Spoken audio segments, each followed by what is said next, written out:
પાલનપુરમાં defence એકેડેમીના સંચાલકે તાલીમ માટે આવેલી યુવતી સાથે દુષ્કર્મ આચર્યું. પાલનપુર અંબાજી હાઈવે ઉપર આવેલી લાઈફ ડિફેન્સ એકેડેમીના સંચાલક પ્રવીણ કુગસિયાએ તાલીમ લેવા આવેલ ગ્રામીણ વિસ્તારની યુવતીને પ્રેમજાળમાં ફસાવી બ્લેકમેલ કરી અવારનવાર દુષ્કર્મ આચર્યું.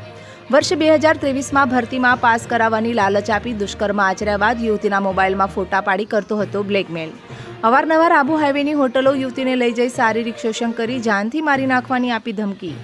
યુવતીએ પિતાને વાત કરતા પિતાએ હિંમત આપતા પાલનપુર પૂર્વ પોલીસ મથકે લાઈફ ડિફેન્સ એકેડેમીના સંચાલક પ્રવીણ કુગસિયા સામે નોંધાવી ફરિયાદ.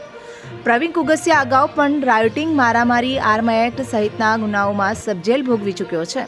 ગુનાહિત ઇતિહાસ ધરાવતા સંચાલક સામે પોલીસે ગુનો નોંધી નરાધમને ઝડપી લેવા તજવીજ હાથ ધરી.